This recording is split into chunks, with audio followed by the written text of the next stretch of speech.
I think we'll slowly make a start now. Although we're running a bit behind time, the last people are just entering the room and we can close the doors up the back.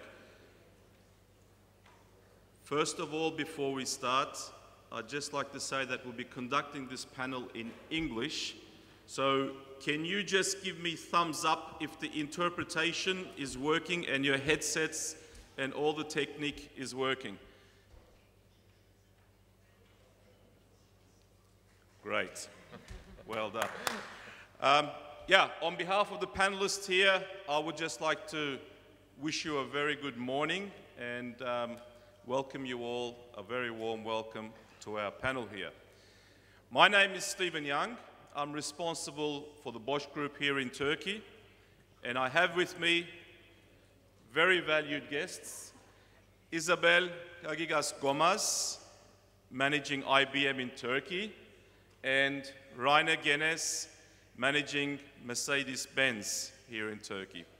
So we've tried to put a good variety together here, variety in terms of the areas in which we do business, a variety in the countries which we come from as well. So we can say that we have at your disposal for the next hour 2.5 senior foreign executives. And I'll explain to you why 2.5 in a little while. Yeah? Before I start, I would just like to thank the sponsor for this panel. Therefore, just a 2-minute short video in appreciation of Oturumu for sponsoring this panel. Let's see the video from Oturumu to start with, please.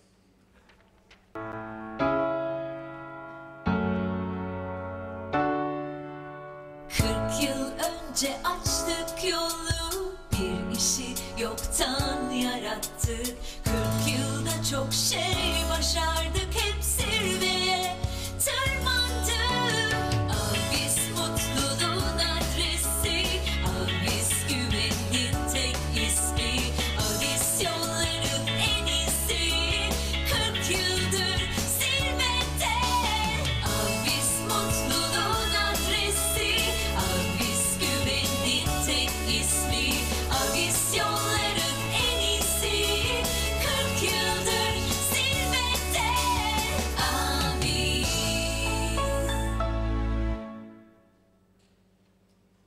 Okay, thank you. Right, the topic of our panel today is managing in the Turkish culture, in Turkey, but looking at this from the perspectives from a foreign management, yeah? And I said 2.5 managers. I make the half. I mean, we have 1 + 2, because I have a Turkish background.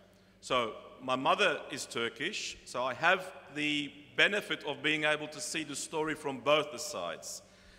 Bu arada Türkçe de konuşuyorum. Dolayısıyla bu da gayet avantajlı. İleride de dilerseniz soru cevap kısmına Türkçe'de devam edebiliriz. Right, let's get to know our panelists before we get into the topic. So with ladies first, Isabel, can I ask you just to briefly introduce yourself and also share with us what was your initial feeling when you got an offer for an assignment here in Turkey? Please, Isabel. Günaydın, everyone. Turkish konuşmuyorum. I'm trying very hard. So, my name is Isabel. It's my pleasure to be here this morning with all of you. It's a great audience. I have not expected so many people. Full house. Thank you, Stephen, Rainer. So I met these two guys some time ago to prepare this panel for you. So, but let me introduce myself first. So as you can discuss from my accent, I'm Spanish. So my English is very easy to understand. And I worked for IBM for many years. So I started my career, I have studied computer engineering. I spent all my life in technology business. And after many things, mainly my background comes from global business services consulting business. I have been in Spain, in Europe, and also before this I was in Central and Eastern Europe. managing one big sector there. And then I came to Turkey more or less, will be almost 2 years. So I came here with my family, and I'm managing IBM Turkey. So this is a little bit short. And what I realized when they told me, I'm Catholic, so my religion is Catholic. So they told me in Christmas, okay, in the middle when you are preparing a dinner, because this is something that someone called me and say, Isabel, we thought you have to go to Turkey. And I was 1 year in Prague before. I say, forget, I have 2 kids, you know, it's impossible for me, I cannot go, this is Christmas, you know, I have to prepare a family dinner. But they insisted, so they brought me here. So I was here in 2nd of January.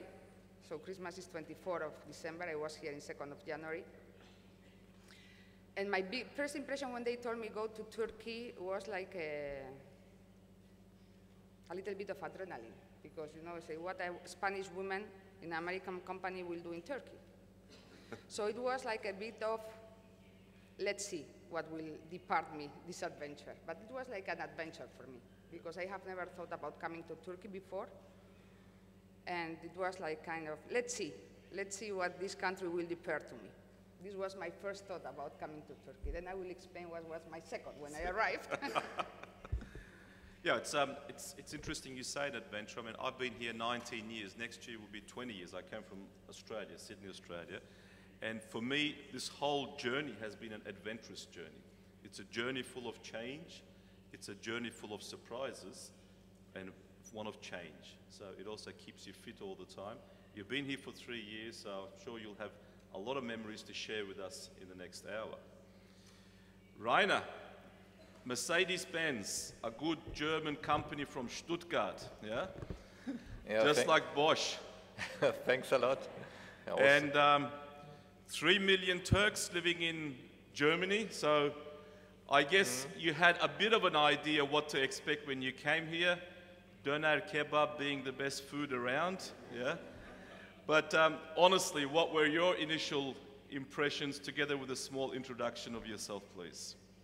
Yeah, Stephen, thank you very much. Yes, my name is Rainer Genes, now here as the President and CEO of Mercedes-Benz Turk.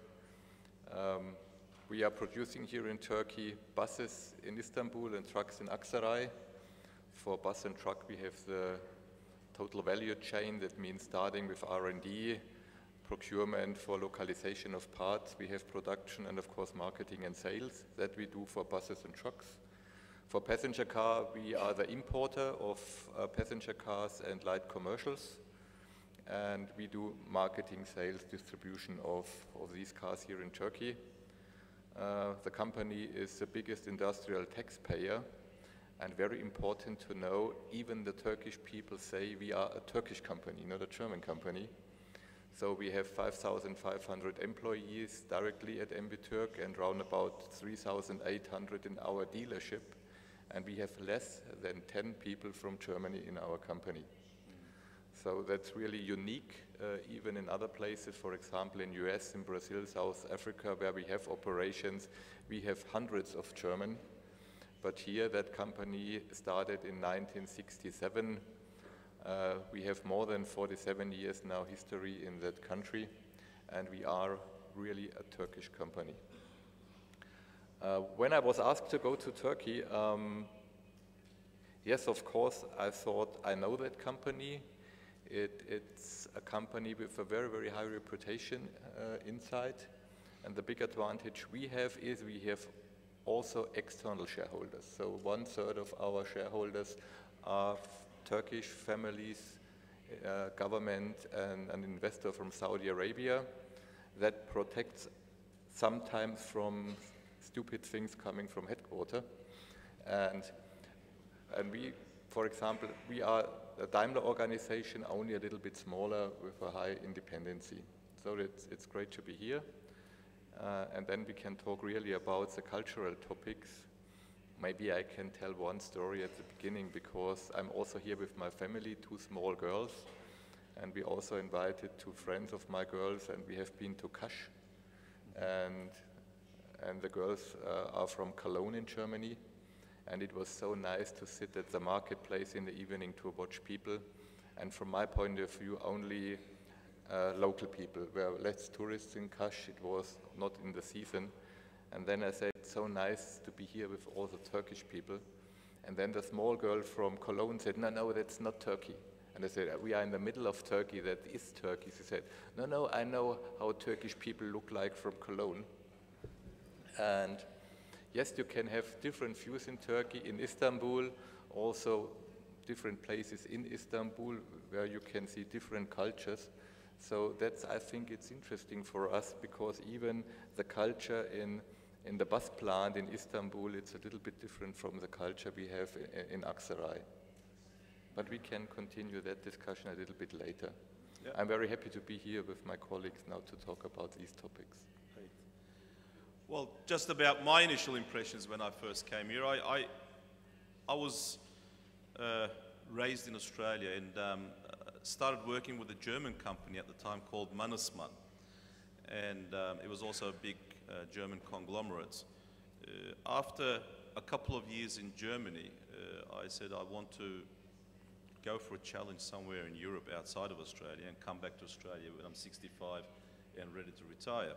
So there was a challenge in Turkey in 1995 following a year of really serious economic crisis, and this was exactly what I was looking for. It was a change around, turnaround topic, so turnaround job here.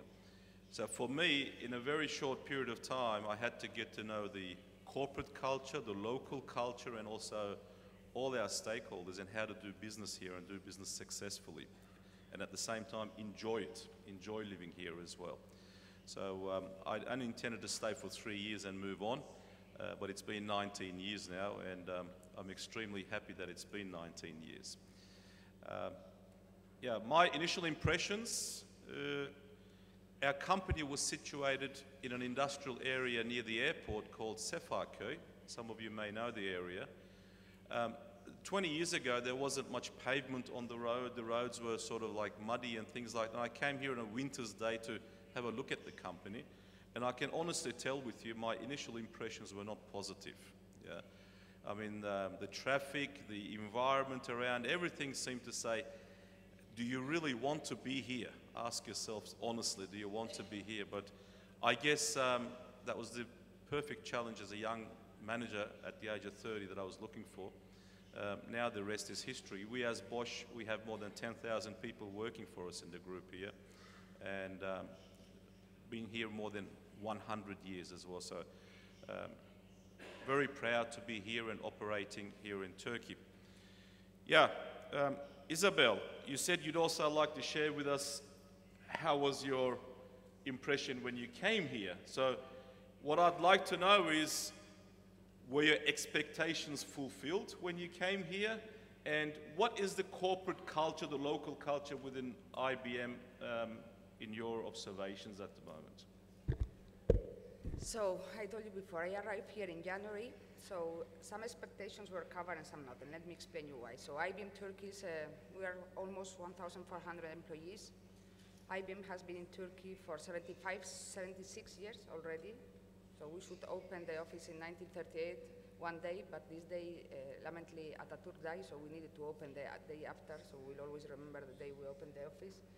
And we are the biggest IT company in the country for many years, so our, something that is strange for an American company to be so long in Turkey is something that makes us very proud.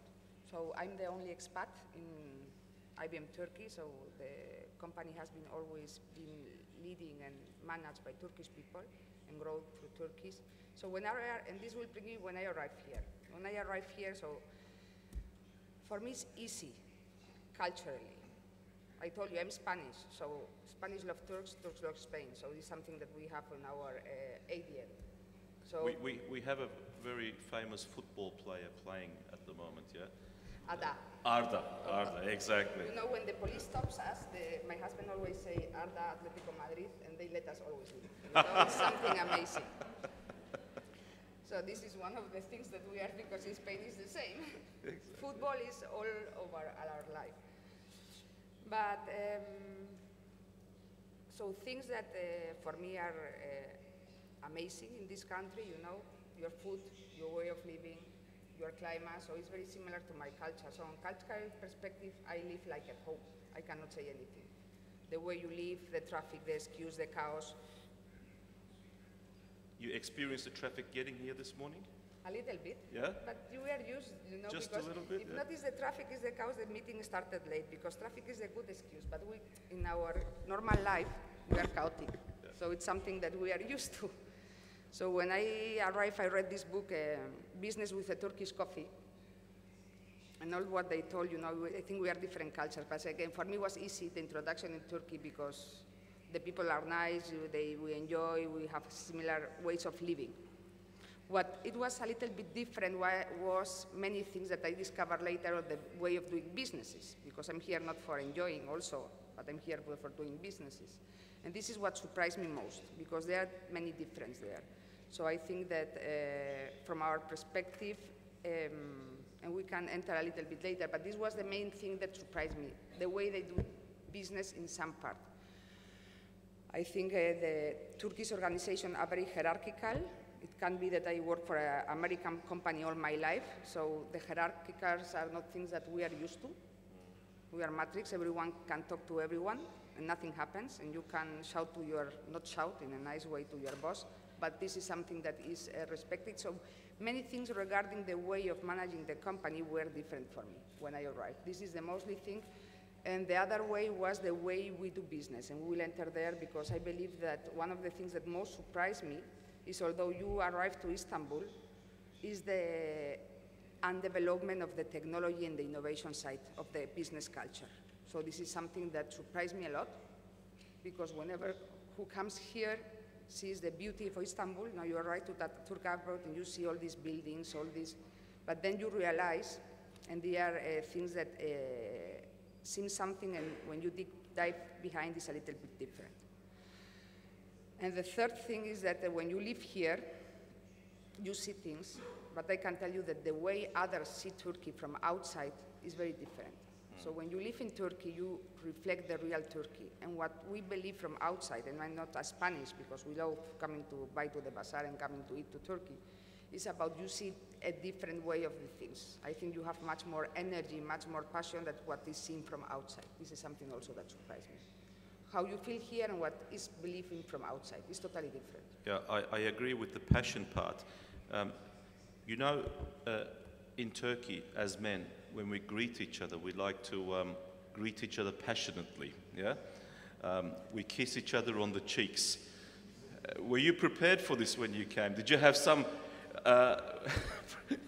you know, I'm so sorry, I'm Spanish and I cannot hit myself, so I always I kiss everyone because I always give 2 kisses in my country, so women or men, so I'm very used to this.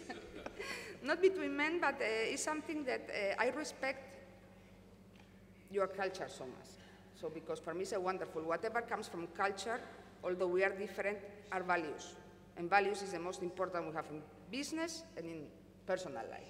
So the culture, I think, in this country is fantastic, and kissing the men is something that surprised me, but I said, perfect, you know, this is a new thing for me. You know, Rainer and I came in just a few minutes before you did it. We also kissed each other when we saw each other this morning as well. I kiss you both, you see? This is all about, but kissing is love, and love is fantastic, so we cannot say anything.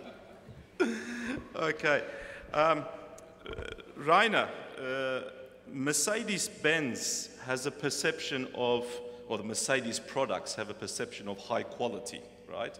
So it is a preferred brand in cars, generally speaking. And how do you manage to keep that quality? I mean, you produce here, you produce trucks and you produce buses and you export worldwide these products, yeah?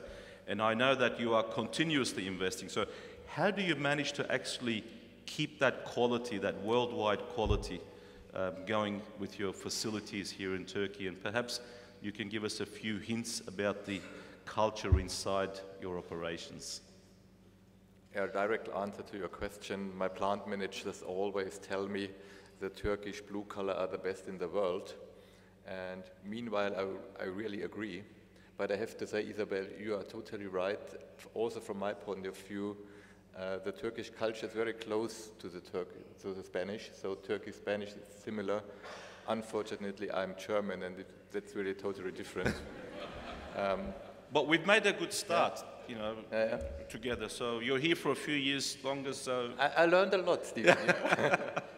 No, really, before I came to Turkey, I was in Beijing in China, responsible to build up the production capacity in China. And for that reason, we were pretty good prepared in cultural seminars, and because China is so different to Germany. Here it was a decision on a Friday, and Tuesday morning I was already in Istanbul without any preparation, and I also thought it's not necessary because language is not an issue in our company, MBT. 80% is in English, 20% is in German. There is no need for the Turkish language.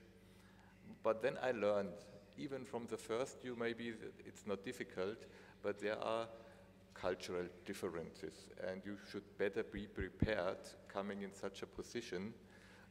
What is the difference? And even without any cultural experience, I like one picture I had from a colleague, and he said, close your eyes and imagine there is a nice glass of chai, of tea. And then ask a German what he sees. He would say, oh, that's tea. I don't like tea. I prefer coffee. If you ask a Turkish guy, he would say, oh, that's a good start to build up a relationship. So maybe that's a business opportunity. So that's exactly the difference between German and Turkish culture. German communication is very direct, straight to the point. Absolutely. And Turkish culture is very important to talk about relationship, and sometimes that relationship has a moral base and has always sometimes priority to fast fulfillment, to performance. So in R&D, I see it a little bit different, but your question was regarding quality in the plant. Employees expect to be told what to do, and they 100% execute. Mm-hmm. And that's what we see in Turkey, in our plants. We have the best workforce you can have. Absenteeism rate is less than 2%. In Germany, it's 3-4 times higher. Mm-hmm. People are totally committed to our company. And of course, we have standardized our process, and execution is really one of the strengths here of our workforce in the plants. Yeah, I agree with you there. I mean, we produce also here basically in all the areas that we are active in as BOSCH, and we've got excellent experience, I must say. In the last 10 years, we've won the EOFQM award 2 times, and we are worldwide within the BOSCH network, the only country to win it back-to-back, in 2 times. So I fully agree with what you say. The execution is impeccable in that area. But there must be a reason for that. Why do you think the execution is to the letter? Yeah? Does it have something to do with the values in the society, the way people are raised, within the family perhaps in the school? I mean, I get asked about the education system from time to time, to make comments on the education system. And I have 2 children, by the way, so the older one is 17 and the younger one is 8. So particularly with my older boy, I've had the experience of going through a few years together with him. And I must say it's very competitive, you know, amongst the students. And I would say the parents are extremely motivated that the children have a good education to start with. And a good education means automatically good university education, yeah? But I see the way the milestones in which they have to pass the examinations to go to the next step, and the education system, it seems to be a bit of a top-down system, yeah? That you get some information, you store it, you analyze it a little bit, and then you have to reproduce it at the examination. During the learning process, there really isn't much the bottom-up approach, whereby you challenge things, yeah, as a student. At a very young age, in the classroom, there is no encouragement to challenge the status quo here. Yeah? Why is this like that? And I think a person can only fully understand and appreciate a new topic by going down to the fundamentals as to why that is like that. And once they understand that, that will stay with them for a very long time, rather than just memorizing it and reproducing it at the examination.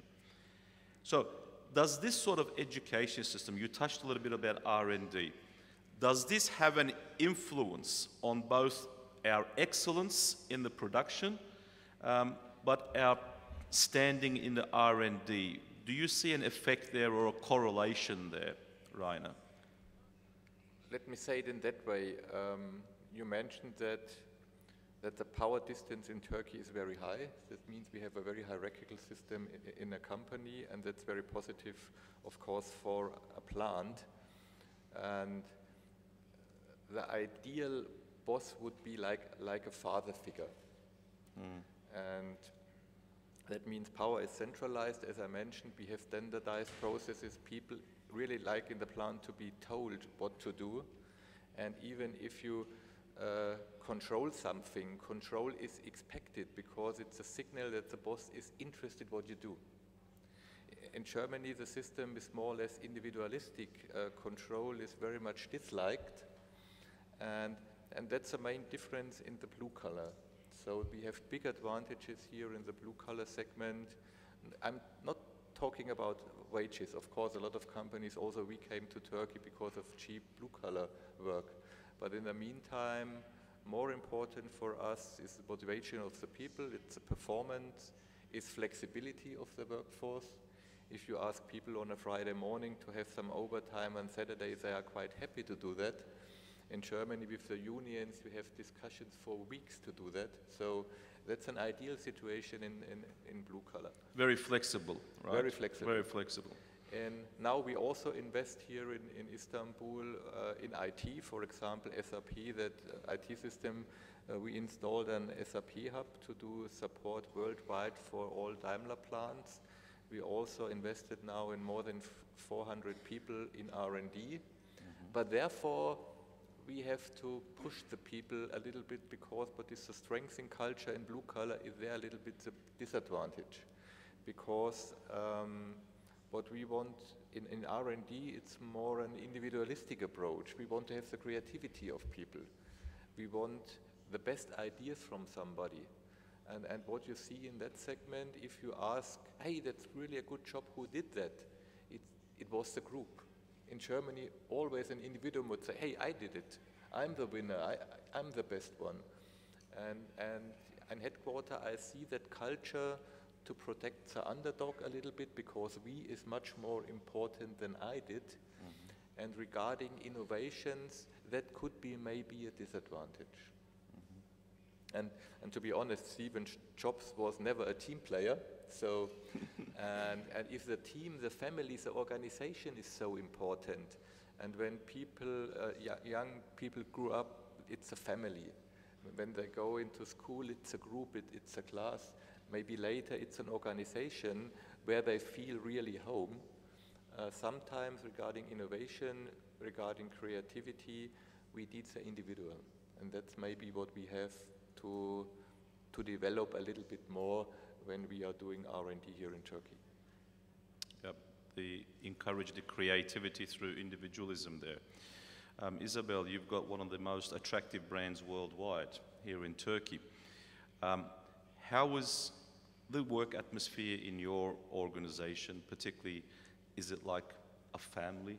Do people feel comfortable working at IBM, or do they simply work there because you pay them a lot of good money and it's a good reputation to work there and you're a good boss, you know? Is that the only, so what do you think holds the people to your company, and how would you compare that with your experiences abroad? I can tell you in IBM you will never get rich, so I hope they're not working there for money. But what my experience is a family. So Turkey, the way you handle the business is a family. I cannot say. They have, if they are committed, will never be by money, will never be by also the brand will be because they think they belong to something and they have a dream together. And this is for me a family. So you will never retain the people, I think, at least in my industry, by money, because I think we are not one of the most best paying companies in our industry neither, because we have other things to show them. But they are committed as a family. You have to maintain the family, although sometimes it's very difficult, because I don't believe on the family way only. So, and this is the difference from my previous countries before. I believe on the family, of course, because my culture is totally family-driven, you know. I adore, so I come from this family perspective.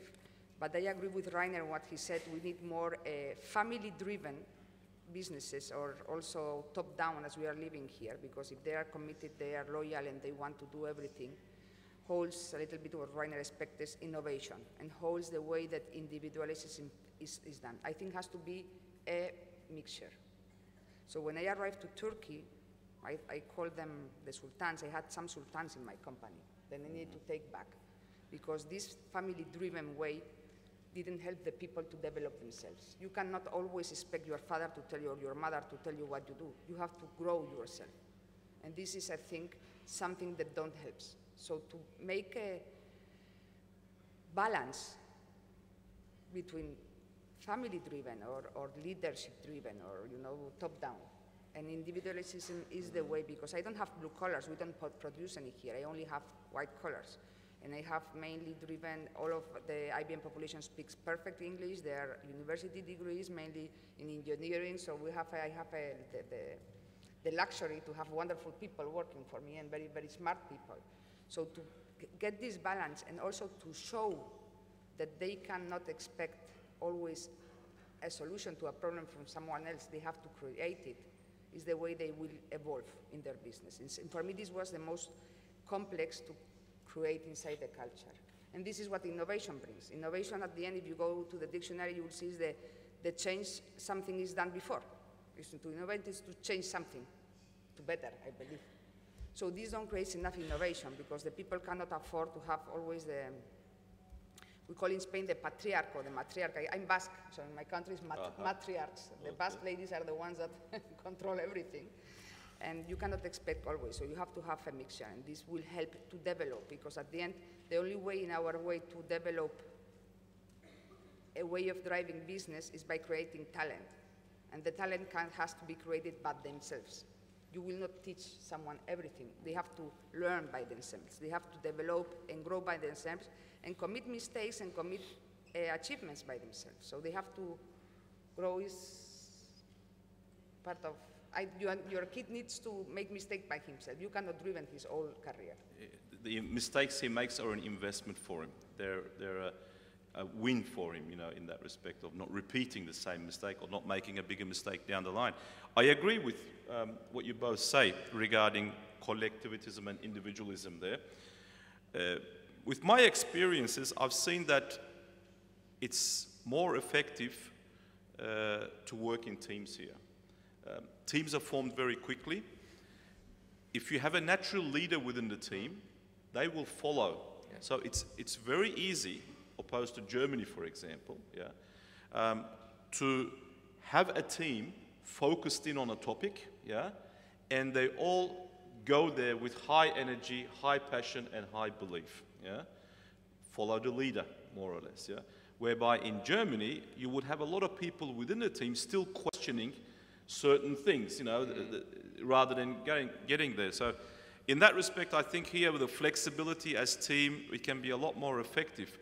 And this also comes back from the way the education system is, I think. They're used to being given sort of thing. So in that respect, there are advantages in that area as well. If you need to do things in a hurry, if you need to do a turnaround, if you need to change things, change management, so you can really go very quickly and effectively during these stages as well. With this collectivism, there comes a lot of culture, local culture. And in Turkey, there are a lot of proverbs, and a lot of these proverbs really describe a lot. But I'd like to share a couple of my own anecdotes with everyone in the room. I came here at the age of 30 in 1995 as a single guy. So as I was traveling around the country, trying to get to know the customers, the various authorities, and the country itself, I would get asked a lot of personal questions, which I was not used to. One of them would be, of course, my marital status, whether I was married or single. Yeah? I was a bit lighter then at that time. And I noticed, by instinctiveness, a lot of people I met with said the same thing. We have to get you married as soon as possible. So there was this rush countrywide to get me married. So I did not disappoint. I got married. I met my wife in the first year that I was here, and we got married. Then in my second tours or third tours, I would tell them, hey, I got good news, I got married. Yeah? And then they would say something when I was departing, I say goodbye, you know, they would say, yengeye selam söyle. So, give our greetings to the aunt. And I said, how do they know my aunt? Yeah? I didn't know who Yenge was. This happened once, twice. So after one of these business trips, I came back and asked my wife, Aisha, I said, Aisha, they keep on saying, Yenge selam söyle. Who is this Yenge? And she said, I'm the Yenge, right? So actually this closeness in the relationship is something I really enjoy and cherish as well here. And I think it's a really positive thing here to live here, and of course business as well, but socially as well. It's beautiful. I enjoy that very much. Talking about closeness, we talked about traffic a little bit there as well. I have never in my life seen cars get so close to each other without touching each other, but somehow the traffic still goes and the wheels keep still rolling. This is very interesting, and there must be a special talent as to how people do this, yeah? But I think if you have a Mercedes and it's big and it's black, you sort of have a little bit of priority in the traffic. Is this something you've noticed here, that the big black Mercedes has priority, a red carpet treatment in the traffic, or maybe with the police? I don't know. How is the situation? Let me say that way, as a car producer, you shouldn't complain about traffic. So for me, it's quite okay like it is. And we have a very high market share, you know. No, for us, it's important that in the future we are not only a car producer, we have to think totally different. Because maybe for a lot of young people also here, to own a car is not so important like it was in my generation. What they expect is a mobility solution. Our customers expect not only to buy a bus, maybe they like to buy the total service package, everything. Maybe they don't like to pay, they want to pay for kilometers or for using an hour, whatever. So I think a lot of things will change in the future. And therefore, again, that creativity is so important for us, also here in Turkey. We have to define, as Mercedes-Benz, together with our people, solutions for that big city. We have that bus rapid transfer, for example, here implemented in 2007. And I think now we have more than 500 buses running on that separate line. We have to think about what will fit to the customers better than only to sell a car or only to sell a bus. That's a big challenge we have. And therefore, I'm German, so I looked into a definition for culture. And I was quite surprised that the Turkish culture is feminine and the German culture is masculine. I thought it must be different because here the men are the strong ones. But a masculine culture is that the society is driven by competition, by achievements, by success. And a feminine culture, the dominant value in that society is caring for others and quality of life, what you mentioned. And what we have to find out how to get the best out of that culture, because I totally agree. If you nominate a team here in Turkey, it's so easy to see how they work together. And if you give them the challenge to think about such ideas, such mobility solutions like e-mobility, that means implementation of electromobility in Turkey, these teams are best performers. But the managers have to push, the managers have to support, and we in the board, we define, for example, some project teams, and every 8 or 10 weeks we ask them to have a report in the board of management, and then you have a perfect performance. But if you don't do that, people think now that task is not so important, the CEO didn't ask for that, and then it's getting slower without any result. So I think from the management style here in Turkey, you have to push, you have to be very close to people, and then the performance of the people is brilliant. And therefore I hope we will have some nice ideas out of MBT, also for some mobility solutions here for that city. Great. Now I'm looking at the time. We started late because this morning the opening session was also delayed. So we have another 15-20 minutes. There is lunch until 2 p.m. So I would, before I slowly give the questioning time and the word to the forum, I would just like to ask you, Isabel, you know we talked about football, and football is one of the most favorite topics here. I know in Spain you support Arda's team, Atletico Madrid. I hope you do anyway, at least. My family. Your family? My family, we have, you know, Arda is part of the family. Arda is family. Atletico Madrid is part of the family. Great. And who do you support here in Turkey? I'm Fenerbahce. Fenerbahce. I cannot say another thing. So sorry for the rest, but this is about choices, you know? These are parts of the family. You have to support someone at least, yeah. No, yeah. And I'm very happy. I'm very straight talk lady, so I don't have anything. I don't want to be happy with everyone. This is my supporting thing. Great. For me it's quite easy because MBT is the official sponsor of the Turkish national football team. And I can tell you there's a lot of room for improvement. Okay. But you can see, if you come back to football, and I'm the only lady in my family because I only have brothers, nephews, and sons. So football is part of my life. But you see part of the Turkish culture when you see it go to a football game. Yeah. You see there what's going on in this country. It's one of the things that most surprised me was going first time to Fenerbahce Stadium and see what was going there. Amazing. You could feel the energy, right? You could feel everything. Yeah. But I say it in a very How nice was your way. Turkish at the time? Did you understand everything? I was impressed, and I embedded with them. And this day I got in love with this audience because so it's something that you see the culture, you see the passion, you see the youth, you see the education.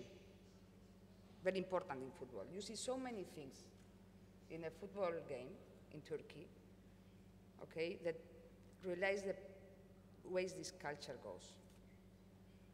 Yeah, I agree. I mean, when you go to football, people change 180%. Yes, and also football can be very, very nasty and very horrible and very nasty place. So football can be very nice and very horrible. So you can have sports in general. Yeah, but it's part of our life. So that round ball, that big round ball is part of our life. Okay, I would say we could talk for a lot more here, but that is not the purpose. We would like to share our experiences with you. So therefore, I would propose that we utilize the next 15 minutes to answer your questions, to find out where your areas of interest lie. Yeah? I think we would have some microphones going around, so I will just coordinate. Just please raise your hand if you want to ask a question, and we will do our best to be as sincere as possible. Yeah? So there is a gentleman up the back over there. Mikrofonlar nerede? Seyyar mikrofonlar, teknik ekip. Because before they raise their hands, one of the things that surprised me, first time I brought a very big guy from IBM, no? First time my big event in Turkey, no one in the Turkish team raised their hands. Never. No raise the hands. No. And so we are the same. If you go to a American course, the Italian, Turkish, Spanish, we're always in the last hole because we don't want to. So I understand what you feel, but this is part also of the innovation. So we have to train to get these things more because you have really great ideas, you have a lot of creativity, and never be ashamed of something you will ask. Not today, this is for the future, but never. Sometimes we are very ashamed that we will be the last of the class. You have only to show off. Yeah. If you don't play the game, you can't win the game. So I think he is a Fenerbahçe supporter and he's going to ask you, Isabel, huh? The first guy. Buyurun. Evet, ben de Fenerbahçeliyim. Onlara söyleyeyim. See, he's a Fenerbahçe guy. I knew that, yeah. Ben öncelikle teşekkür ediyorum. Veysel ben. Rainer Bey'e bir sorum olacak. Ben geçen yıl bir kongreye katılmıştım. Yalın üretim sistemlerinin işletmeye yansıtılması konusunda bir kongreydi. Orada bir büyük hani marka olmuş bir Türk firmasının yöneticisi aynen şöyle bir şey kullanmıştı. Yalın yönetim sistemlerini tamam her yerde uygulayabilirsiniz ama kültürün çok önemli olduğundan bahsetmişti. Yani zaten az önce beyefendi de söyledi. Hani bir Japonya'daki kültür ile Türkiye'deki kültür bu farklı. Buradaki yönetim sistemlerini işletmeye entegre ederken bu kültürün çok önemli olduğunu bahsetmişti. Ondan daha sonraki bir oturumda da dünyadaki, Avrupa'daki daha doğrusu Yalın Enstitü Derneği Başkanı John Shook, yanlış hatırlamıyorsam, şunu söylemişti, kültürün de o kadar önemli olmadığını. Önemli olan doğru kanalı bulup orada yapmak istediğiniz yönetim sistemlerini entegre etmenizin daha kolay olduğunu söylemişti. Sayın Rainer Bey Türkiye'de yöneticilik yapıyor. Bu konuyla ilgili olarak nasıl bir kanal buldular da hani bu kadar başarılı olabilirler? Anlatabildim mi bilmiyorum. Şimdi ayrıca şöyle söyleyeyim. Hani biz Türk milleti olarak da toplumsal, duygusal boşanmayı fazla yapıyoruz. Yani hani birkaç kişi isyan ettiyse ona ayak uyduran fazla olabiliyor. Yani beraber hareket edebiliyor. Evet.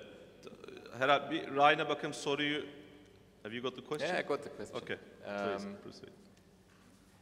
It's quite a coincidence because this week there will be a big lean conference and all plants around the globe in truck were invited to Germany to show the best examples for lean projects and under the best 10 projects 3 are from our plant. So I think it's quite easy. You have to give the people the freedom to show their ideas because the best ideas from my point of view, really come from the people who are doing day by day that job. And you have to organize a process. And you can do that with the same process, with the Kaizen or continuous improvement processes we implemented from Japan in German plants, in our plants in US. And of course, we did that also here in Turkey with a very big success. It's a standardized process and the openness of people to show their idea. And people in Turkey, from my point of view, they are creative and they have a lot of ideas. But you have to make sure as a management team that people have the audience to give you that idea. It will never happen without any system you have implemented. You need a system and then people will show their creativity. So I think it's a standardized process you can do more or less in every culture. Okay, thank you. I think there's a question here at the front. Mikrofon. Ön tarafta burada. Çabuk. Tamam. Çok teşekkürler. Aslında kısmen cevaplanmış gibi oldu ama şunu sormak istiyorum. Japon yönetim sistemi örneğin Amerika'ya gittiğinde Honda yeni bir adaptasyona ihtiyaç duydu Amerikalılar için. Çünkü sistem Açık. Sistem orijinal haliyle çalışmamıştı ve kültürel bir adaptasyon gerekiyordu. Kaizen'den de bahsedildi şimdi. 3 firma açısından 3 ayrı kültür, 3 ayrı şirket kültürü, 3 ayrı ülke kültürü. Türkiye'ye uyarlarken hangi konuya özen göstermeniz gerektiğini düşünüyorsunuz? Bunları duymak gerçekten ilginç olur benim için. İfade edebildim mi bilmiyorum.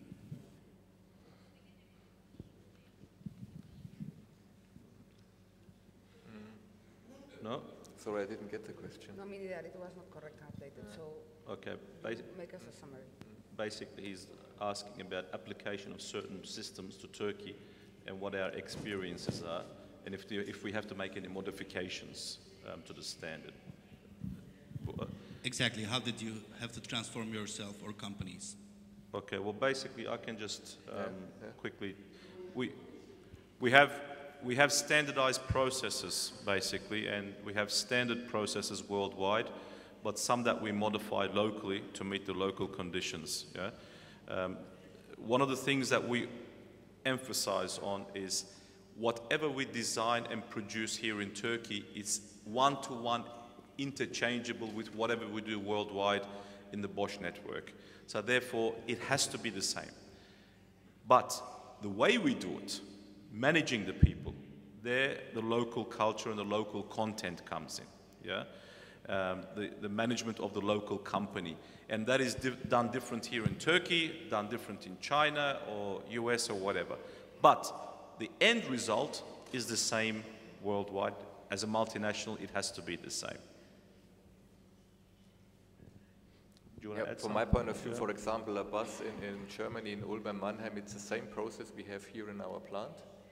And people always expect that we have more people for quality reasons. Here, to be honest, we have less. And in Germany, are always telling we are on the same quality level like you are. Indeed, I know we are much better. So I think we have more or less the same process. Everything is standardized.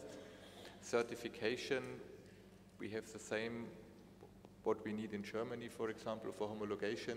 So I think the system is very identical.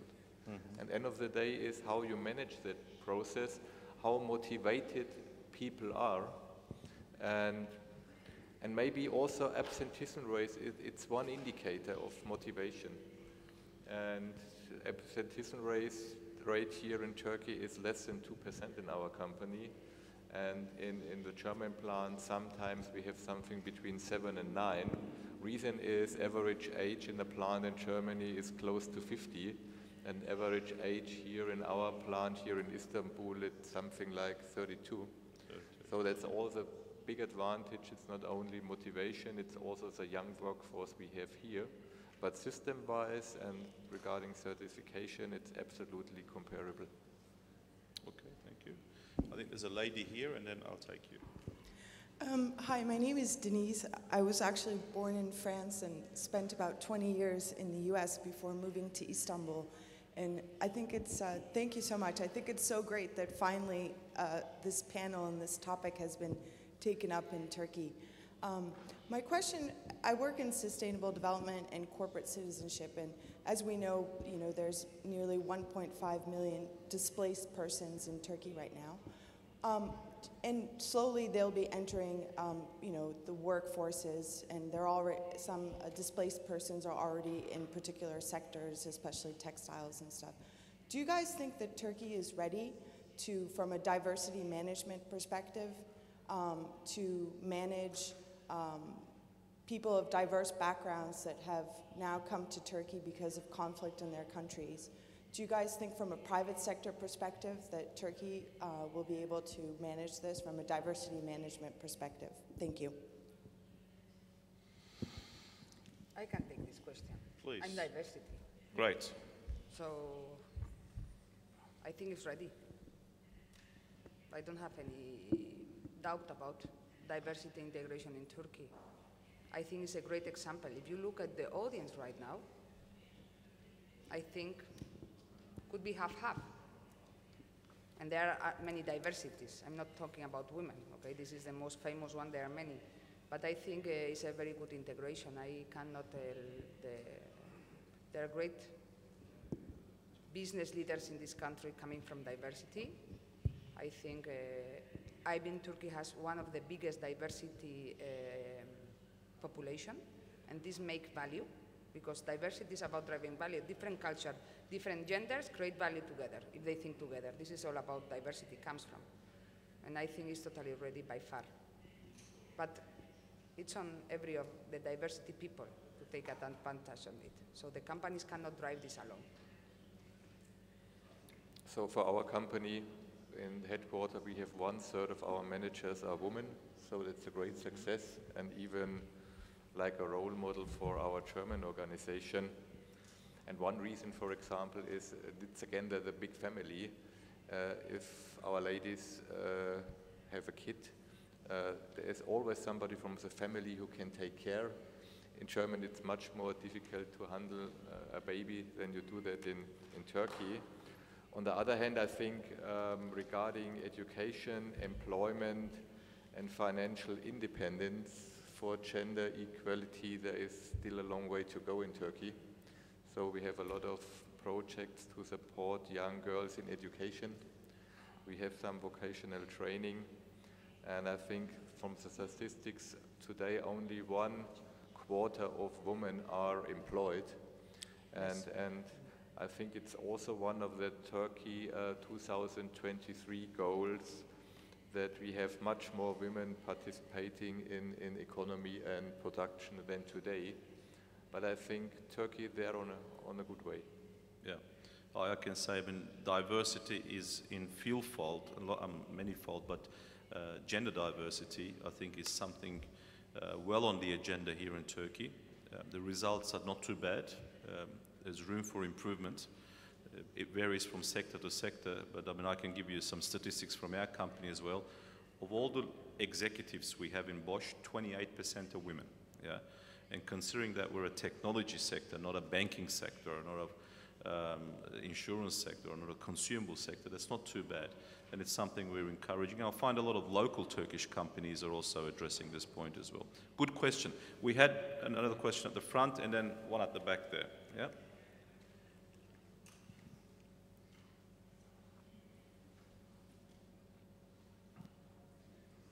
Teşekkür ederim. Isabel. Diye. Yok. Ha? Öyle.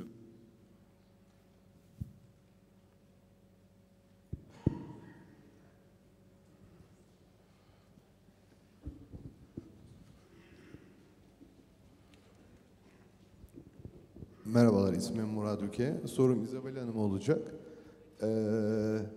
Genelde bizlerin gördüğü ya da geçmişten beri gördüğümüz şeyler, erkek genelde şehir, ülke vesaire değiştirir ve eşi onun peşinden bir yerlere onunla beraber gider. Burada hani ben hoş onu da başarabilmişlerden biri değilim, benim eşim gelmedi benimle bir yerlere ama Isabel Hanım nasıl bunu başardı? Yani bayan olarak bir yere yönetici olarak geldi, ailesiyle beraber geldiğini söyledi. Eşinin tepkisi neydi? Çocuklarıyla beraber burada bunu nasıl başardı? Hani belki bu mevcut sorulan sorulardan biraz daha farklı oldu ama oldukça da zor olsa gerek. Güzel soru. I love this question. So you manage the same. At the end, you know, coming back to your point, Rainer, in Spain, your culture, is feminist also, because although it seems that we are machist countries, the mother is the one that has the power at home. So it's a little bit, you have to understand our cultures. So although the man is the one that shows off, the woman is the one that has all the rights at home. And you are Basque, right? No, I'm Basque. Yeah, this is I grew up between bombs. This is another story. No, but coming back to your point, I think it's a balance. Everything in life is a balance. And everything in life is about trust and generosity. So this is the way a culture is created and the values are created. So in my case, I have a wonderful husband that is with me for 22 years. At some point, we took the decision, it was good for us to come to Turkey. And then I give him Istanbul. You know, he knows every corner of Istanbul. So he has a motorbike, although it's crazy, but he's so, and he's Besiktas, we have to say this small point. But I think you balance, again, with generosity, with trust, and with your values. I think it's not different, although it seems different, because you can imagine my husband is one of the few expats that don't work, and it's hard for him, but I think we should see more examples like this, because at some point we have to be, all of us, and you can imagine I'm very involved in women's development, it's part of my passion, that this should be normal. And this should be normal because it's not difference. At the end, you drive a family, I come again from a family, very strong family perspective. Everything is for everyone. So this is the main thing. And you have to find the best way to achieve your goals as a family. And in my case was this way. So it don't care if it's the man or the women. When I give speeches to the women, because I give many, as a woman, we mentor women. I always tell them, choose a good husband.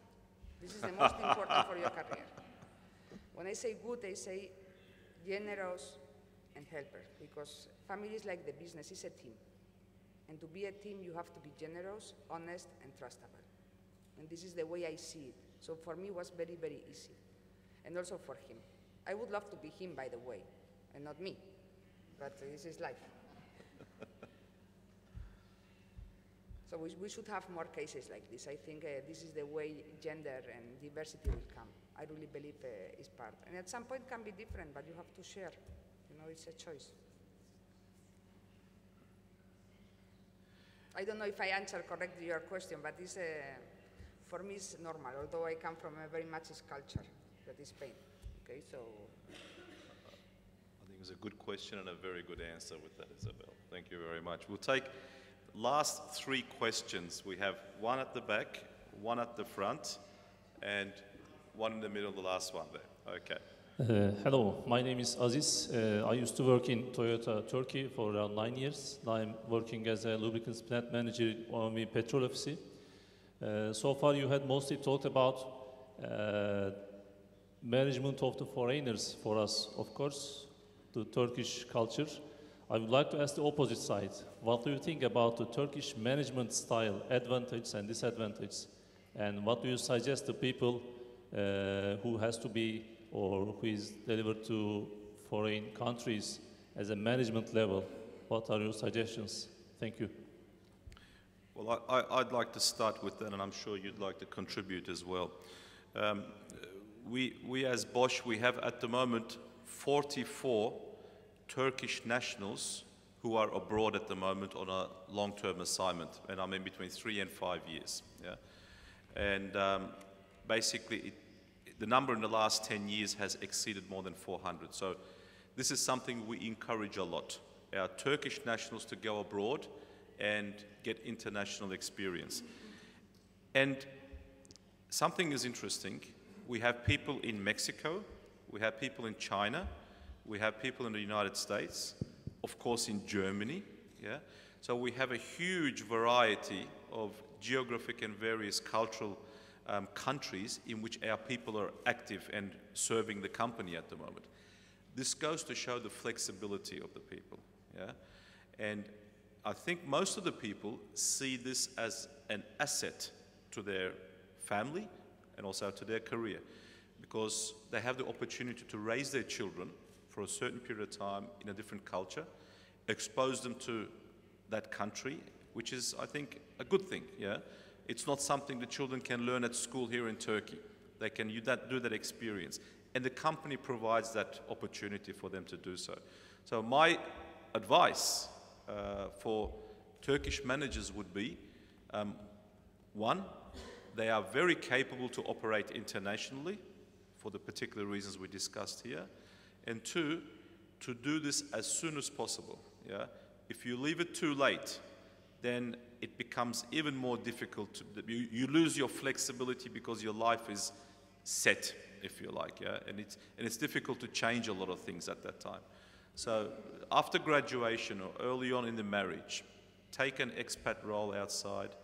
You will benefit from that a lot in the future, whether you come back to your home country or you keep on going around. You know, multinationals have locations worldwide, so there is an opportunity to contribute to the company worldwide. I don't know how you feel about this. Yeah. Go, Rainer, please. Yeah, I absolutely agree. The only thing I'd like to add, and it's a very positive aspect, of course, we offer also our Turkish management team great opportunities in Daimler worldwide. And what we see is very successful examples, for example, Turkish managers we have now in Brazil or at Fuso in Japan. And I don't know why, maybe for different reasons, but there is an additional value not to send a German there, to send a Turkish guy to Fuso.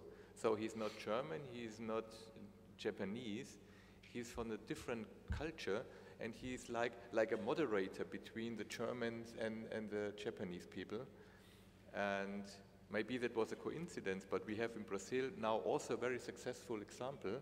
So our company also now prefers not only to send Turkish managers to Germany to have that exchange between MB Turk and Germany, it's also an additional value if you have such an intercultural management team in different places.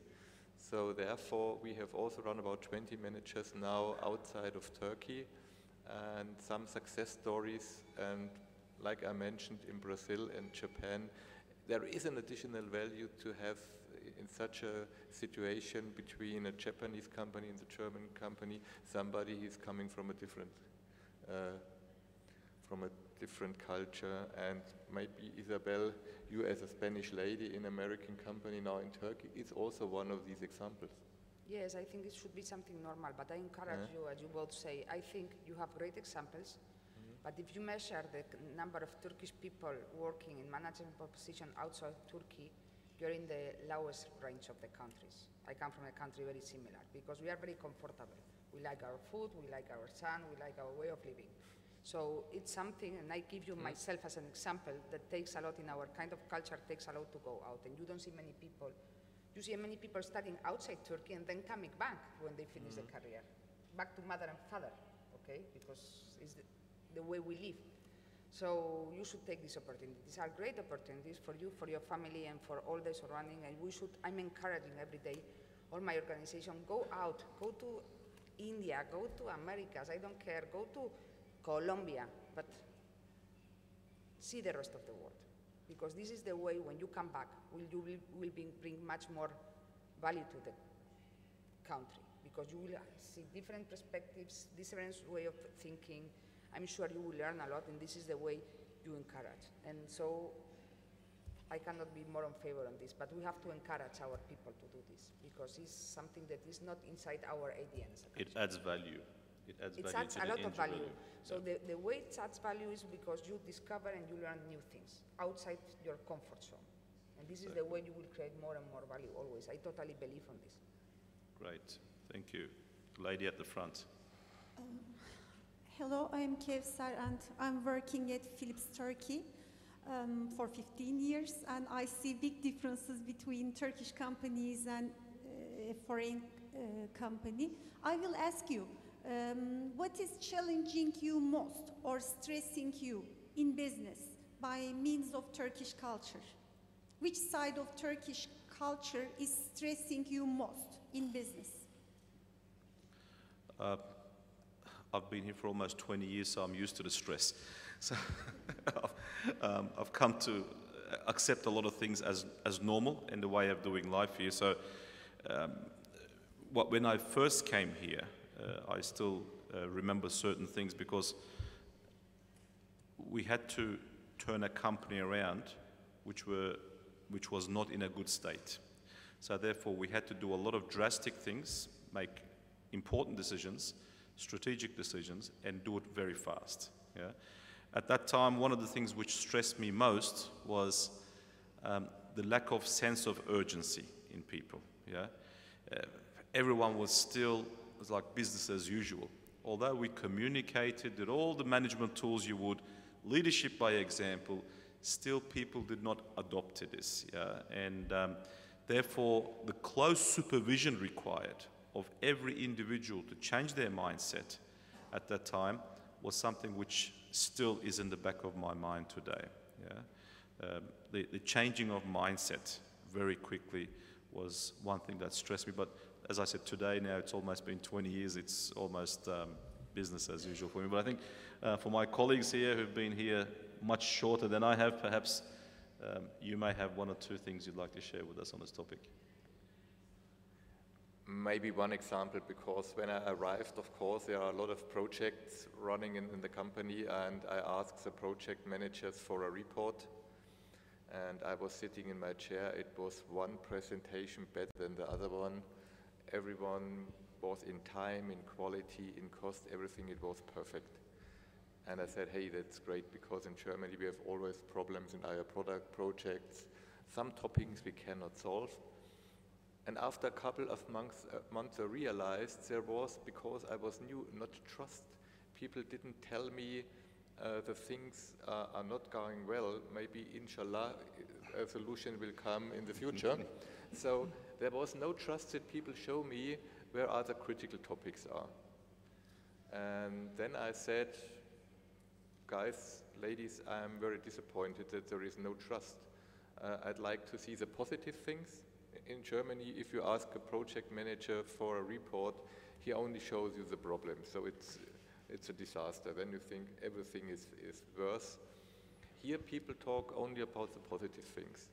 And if you have the trust developed, then you can have a good discussion with these people. They show you then also the things are not running well, but it takes time and you need trust. And at the beginning, I was very disappointed not to see the problems, only to receive hours positive presentations. And as a German, I said, I'm not here to listen to your success story. I'd like to solve problems. That was also the wrong way of attitude. You have to give both the audience that the project managers can show what they already could reach as positive results, but there must be trust that these people show you also the critical issues. Thank you, Rana. Isabel? I will die one day in a heart attack in this country. Because the sense of urgency, not the sense of urgency. No, don't do that. IBM won't send any more expats to Turkey after No, that. I will tell them. No, but it's something, we like adrenaline. We like to control everything and we like to show what is gone. But at the end, everything happens in the last minute at the last point. So we are very comfortable. We think everything is under control until the needs has to be done, and everything gets solved suddenly in one day. Before, how many signatures I will have done in this country at 11 o'clock at night? So this will kill me one day because we have 3 months, 4 months, and everything is going under control. It's part of your good urgency, you know, everything is controlled. Trust me, I will get it, I will get it, I will get it. And then it comes to the effects, no? Crisis, 48 hours before, that's not going okay. And then everything gets aligned, and they solve it, but with a heart attack, okay? So I say always, my team, don't kill me by heart attacks in the last minute, but it's always, and we try to change in this part, and I told them, you like to go to the Spain's mountain, and you know what, this adrenaline of the chaotic, bringing it back and pushing it again, but it's something that is the sense of urgency and the sense of, how you say, putting up front the things that are not correct, so you can put order. We like to control everything. Prioritizing. Yes. Exactly. Exactly. Okay, the last question Last by question, the gentleman there. Türkçe devam edeyim isterseniz. Tamam. Adım İsmail Gümüş. Benim sorum da Isabel Hanım'a olacaktı. İspanya'da boğalar insanların peşinden koşturuyor. Bizde ise insanlar boğaların peşinden koşturuyor. Özellikle Kurban Bayramı'nda. Kurban Bayramı ve Ramazan Bayramı, yani bizim kültürümüz olan bu bayramlar nasıl karşılanıyor yabancılar açısından? Teşekkürler. About he's asking about this Sacrifice Bayram, you know. You know, again, it can be that we come living abroad many countries and coming from a very strange culture that is Basque with a big terrorism problem. What I was grown up is respecting and valuing everything. So I love your culture. I think it has to be so because it has a sense and come from many years ago, and therefore it's built. And I think, again, respect is one of the most important words in life.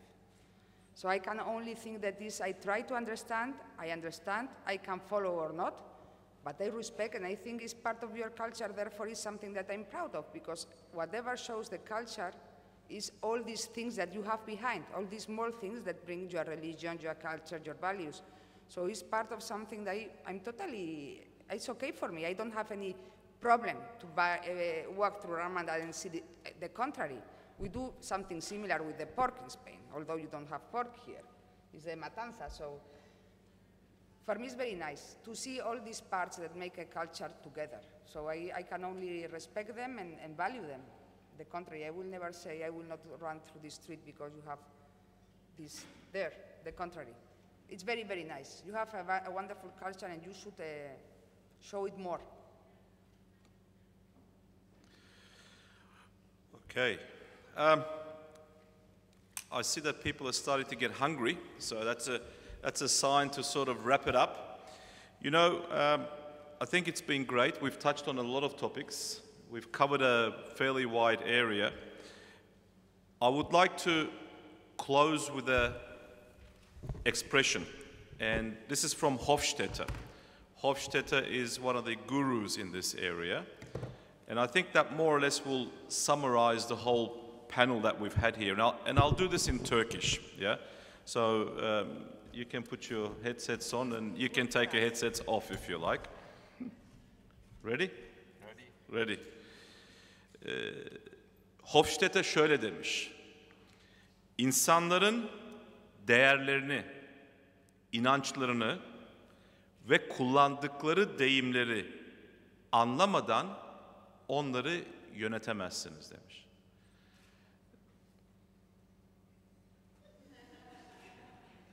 There's a lag behind in the translation. In English.